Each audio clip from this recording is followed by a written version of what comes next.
Gold just fell 26% from its all time high. And the same month that happened, China bought more of it than almost any other month in 3 years. Think about that for a second.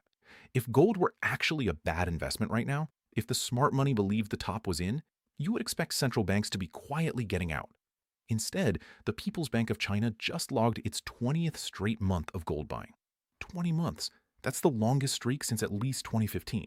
And they did it in June, while the price was still down double digits from the peak. So here's what's actually happening, why it's happening, and what it means for your money. Because there's a pretty basic rule in investing that most people ignore. You don't judge whether something is a good buy by how it makes headlines. You judge it by what the people who move billions of dollars are actually doing with their own money. And right now, those people are buying the exact thing that retail investors are being told to be scared of. Let's start with the basics, because I want everyone watching this to actually understand what's going on, not just nod along. Gold hit an all-time high back in late January of this year, spiking above $5,500 an ounce during a stretch of serious tension between the US and Iran, plus a weakening dollar and a wave of trade uncertainty. That's a big number. For context, gold spent most of the last decade under $2,000, so the run to 5,500 was historic, one of the fastest, sharpest gold rallies in modern memory. But markets don't move in straight lines. After that spike, gold rolled over hard. It fell all the way down to around $4,000 at the low point of the second quarter, roughly a 26 to 27% drop from the peak. As of this week, gold is trading in the low 4,000s, somewhere around $4,100 to $4,200 an ounce, depending on the exact hour you check. Silver, meanwhile, is sitting close to $60 an ounce. Now, a 26% drop sounds scary if you're the kind of person who bought gold coins at the top and you're watching the number go down on your screen. But here's the thing that most people miss. A price drop isn't automatically bad news. It depends entirely on who's on the other side of the trade. If retail investors are panic selling into a drop and a completely different class of buyer, one with far more information and far longer time horizons, is aggressively accumulating during that exact same drop, that's not a warning sign. That's a signal. And that's basically what a bond is a good example of, since I know some of you aren't familiar with the term. A bond is basically an IOU. You lend money to a government or a company, and they promise to pay you back with interest over time. I bring that up because bonds are the other side of this whole story, and we'll get to why in a minute. Okay, reason number one. Let's talk about who's actually buying this dip, because the names matter. The People's Bank of China has now bought gold for 20 consecutive months. In June alone, they added about 480,000 troy ounces, just under 15 tons, which was their largest single-month purchase since 2023. China's total gold reserves are now sitting around 23 to 2,350 tons, depending on which report you're reading. Because remember, official numbers are considered a floor, not a ceiling, when it comes to central bank gold. More on that later. Here's the number that really puts it in perspective. China currently holds less than 10% of its foreign exchange reserves in gold. The United States, by comparison, holds around 70% of its reserves in gold. That's not a typo. 7 times more proportionally. So when people say China's already bought so much gold, surely they're done. The actual math says the opposite. They have a lot more room to run if they're trying to close that gap. Reason number two, China isn't alone. Poland has quietly become one of the most aggressive gold accumulators on the planet, now holding around 614 tons, and they've been leading global central bank purchases for multiple months running. In May of this year, central banks collectively bought a net 41 tons of gold, with Poland and China as the two biggest drivers. In the first quarter of the year, central banks bought 244 tons total, a 17% jump from the prior quarter. And this has been the pattern since 2018.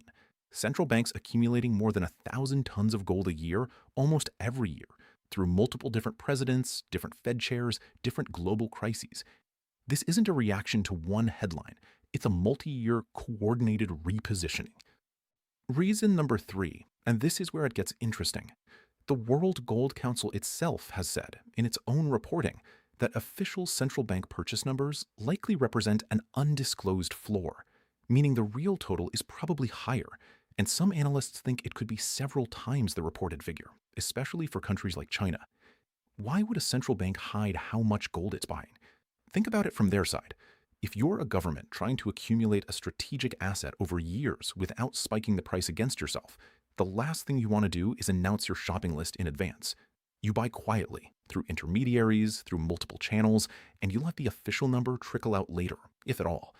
That's not a conspiracy theory. That's just how any large buyer in any market tries to avoid moving the price against their own position. Reason number 4. Look at what they're selling to fund these purchases. For roughly 50 years, the standard playbook for central banks was the exact opposite of what's happening now. Take extra dollars, park them in US treasuries, effectively lending the money back to America. That was the deal that underpinned the whole global financial system since the 1970s. What we're seeing now is a slow but real reversal of that pattern. Central banks are trimming treasury exposure at the margins and rotating a meaningful slice of those reserves into gold instead. China's foreign exchange reserves actually dropped by about $26 billion in June, even as its gold holdings grew. That's not a coincidence. That's a rebalancing. Now, before we go further, and I promise we're getting to the historical parallels in a second, let me tell you something that's been sitting quietly in the background of all of this. The Fed itself just changed its own playbook. Under the new Fed chair, Kevin Warsh, the Federal Reserve broke with decades of tradition and stopped publishing its personal rate projections. No more quarterly dot plot telling markets where each policymaker thinks rates are headed. For over a decade, that dot plot was one of the most closely watched documents in all of finance. Traders built entire strategies around decoding it. And now it's just gone. Which means the market has less forward guidance from the Fed than it's had in years. At the exact moment, inflation, oil prices, and geopolitical tension are all elevated at once. Uncertainty about the Fed's next move is exactly the kind of environment where gold historically does well. Because gold isn't a bet on any one company or currency, it's a bet on the idea that paper promises about future value can get shaky. Okay, now hold on. You might be thinking, if central banks are buying so aggressively, why did gold crash 26% in the first place? Doesn't that prove the smart money got it wrong, or that the rally was overextended? That's a completely fair question, and here's the honest answer. Central bank buying doesn't prevent price drops. It's not a floor that stops all volatility. It's a long-term accumulation pattern that plays out over years, not weeks. Gold ran up incredibly fast into January, partly on genuine geopolitical fear, and fast moves like that almost always give some of it back once the immediate crisis cools. Traditional financial theory also says rising or stubbornly high interest rates should hurt gold because gold pays no interest. So when rates stay elevated, some money naturally flows toward bonds and cash instead. Both of those forces were real, and they explain a chunk of the pullback. But neither of them explains why central banks kept buying through the entire drop. If this were purely a bubble deflating, you'd expect the biggest, most sophisticated buyers to be selling into the decline, not adding to their positions every single month on the way down. The fact that they didn't is the whole story. Let's zoom out to history for a second, because this isn't the first time the world has quietly repriced what money actually means. Go back to August 1971. President Nixon goes on television on a Sunday night and announces that the United States is suspending the dollar's convertibility into gold. Up until that moment, the entire global financial system, since the end of World War II, had been built on the idea that $35 would always get you 1 ounce of gold. That was the anchor. Foreign governments could show up with dollars and demand gold in return. But by 1971, the US had printed and spent so much, funding the Vietnam War and a wave of domestic programs, that there wasn't nearly enough gold in Fort Knox to back all the dollars floating around the world.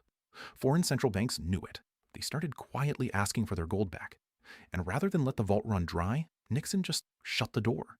He ended the whole system in a 10-minute address over a weekend, so markets couldn't react before it was already done. What happened next? Gold, which had been fixed at $35 for decades, was suddenly free to trade at whatever the world decided it was actually worth.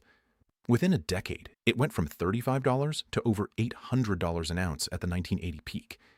People who held cash and did nothing watched inflation eat their savings alive throughout the 70s.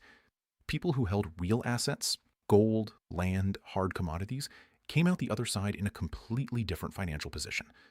The lesson wasn't gold always goes up. The lesson was when the people running the monetary system quietly change the rules, the ones paying attention move first, and everyone else finds out last. Now fast forward to 2008. The financial crisis hits, Lehman Brothers collapses, and the Federal Reserve responds by slashing interest rates to basically zero and printing money on a scale nobody had ever seen in peacetime, what we now call quantitative easing. At the time, plenty of serious economists warned this would trigger runaway inflation.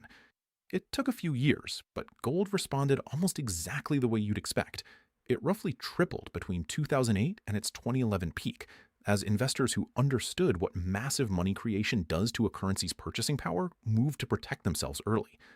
The people who waited until the headlines caught up, until it was obvious to everyone on the evening news, bought in near the top of that cycle, right before a long, grinding decline through the 2010s.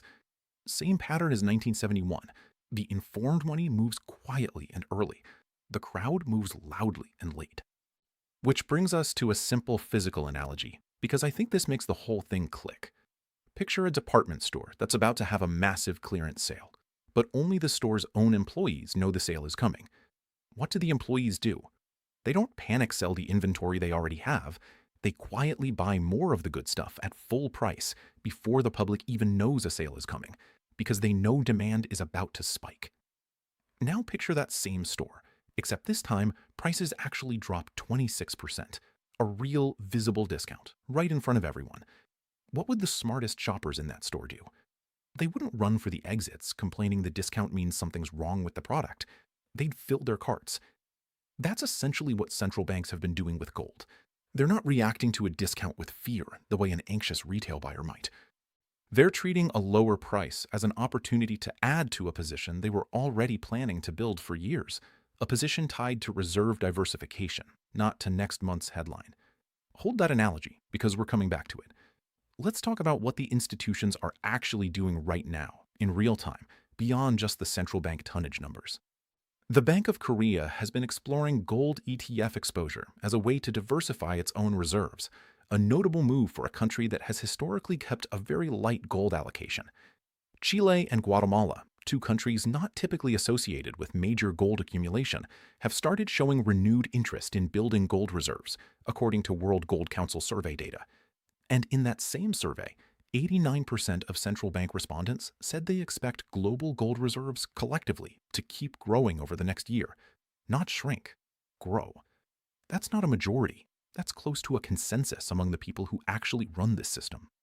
Meanwhile, on the flip side, you've got a handful of countries selling, Turkey, Russia, and Azerbaijan's state oil fund among them. But when you look closely, that selling has largely been described as liquidity management, things like gold swaps to raise short-term cash, not a strategic bet against gold's future. There's a real difference between a country selling gold because it needs cash flow this quarter and a country selling gold because it's decided gold is a bad long-term asset. Almost none of the sellers fall into that second camp. And here's a detail that connects back to the clearance sale analogy. Remember how I mentioned that official buying numbers are likely understated? That's not just China. The World Gold Council's own methodology explicitly builds in an estimate for undisclosed purchases across multiple countries, because large buyers everywhere have an incentive to accumulate quietly rather than loudly. So when you see a headline number like central banks bought 41 tons in May, the honest way to read that is at minimum 41 tons, with the real number almost certainly higher. So let's do the pass everybody's actually here for. What does this mean for the three big pieces of the picture? Stocks, gold, and the dollar. Start with stocks. There's a well-known market valuation gauge. Some people call it the Buffett indicator, market cap relative to the size of the economy. And on an adjusted basis, it has now crossed above 100% exactly 3 times in the last 70 years. The peak of the dot-com bubble in 2000, the everything bubble peak in late 2021, and right now in 2026. In both of the previous two instances, the stock market dropped somewhere between 25 and 47% from peak to trough, and it took anywhere from 2 to 13 years to fully recover. That doesn't mean a crash is guaranteed tomorrow. It means the historical base rate for what happens after valuations reach this level is not exactly comforting, and it's worth knowing that going in, whatever you decide to do with that information. Now, gold. Under traditional theory, a higher rate environment should be a headwind for gold, because gold pays no yield, so money can rationally rotate toward interest-bearing assets like bonds instead. That's a real risk, and it's honestly part of why gold pulled back as hard as it did earlier this year. But that same traditional theory doesn't have a great answer for why the single largest, most sophisticated buyers on the planet, sovereign central banks, have ignored that signal for 20 straight months. When the textbook says one thing and the biggest players in the market do the opposite for nearly 2 years running, that's worth paying more attention to than the textbook. And the dollar. This is really the through line connecting everything we've talked about. Central banks trimming treasury exposure, even modestly, while stacking gold, is a slow vote of reduced confidence in the dollar as the world's one dominant reserve currency. Not a vote that the dollar is about to collapse, nobody serious is saying that, but a vote that having all your eggs in one currency's basket is starting to look like an unnecessary risk to the people whose entire job is managing risk at a national level. So let me tie this all together. Gold dropped 26% from its January peak. That drop is real, and traditional theory can explain a good chunk of it. A fast prior rally cooling off, sticky interest rates pulling some money toward yield instead. But through that entire decline, the institutions with the most information and the longest time horizons on Earth, the People's Bank of China, 20 months of consecutive buying, Poland, 614 tons and climbing, central banks collectively adding over 1,000 tons a year since 2018, didn't step back, they leaned in. That's the clearance sale employee filling their cart while the discount sign is still up, not running out the door. This is genuinely what's happening. Nobody knows exactly where gold goes from $4,000 over the next 6 or 12 months. Anyone who tells you they know for certain is selling you something. But the people who run the actual monetary system of the world are positioning themselves for a specific outcome, deliberately, patiently, and largely without fanfare. The question isn't whether that's scary. The question is whether you're paying attention to what they're doing, or only to what the price chart did this week. If you want a deeper breakdown of what all this means for your own retirement savings specifically, how to think about diversification when the institutions themselves are diversifying away from a single currency, there's a free guide on protecting retirement savings linked right below this video, and there's a QR code on screen too if that's easier. It walks through the exact mechanics of what we just covered applied to an actual retirement account. Anyway, back to it. One more thing worth mentioning before we wrap up. If you've got $100,000 or more sitting in a retirement account and you want to actually talk through how something like this applies to your specific situation, we host a free one-on-one educational web conference where you can ask questions directly instead of just watching a video and guessing how it applies to you. No pressure, no sales pitch, just a real conversation about your own numbers. The link for that is below as well. Okay, back to the actual analysis. Here's the honest summary. A 26% gold pullback looks, on the surface, like a warning sign to stay away. But when you look at who's actually buying into that pullback, the same institutions that have accumulated gold for 8 straight years, that are running the longest central bank buying streak in over a decade, that are quietly rotating away from the one asset that's anchored the global system since 1971, the picture changes. This isn't a story about a number going up or down this week. It's a story about which direction the largest, most careful money on the planet is walking, slowly, deliberately, one purchase at a time. If you found this useful, there's more where this came from, and I genuinely appreciate it if you stuck around for what's next. Don't forget to check the guide and the QR code below if any of this applies to your own retirement planning. I hope you have a wonderful rest of your day, and I'll see you in the next one.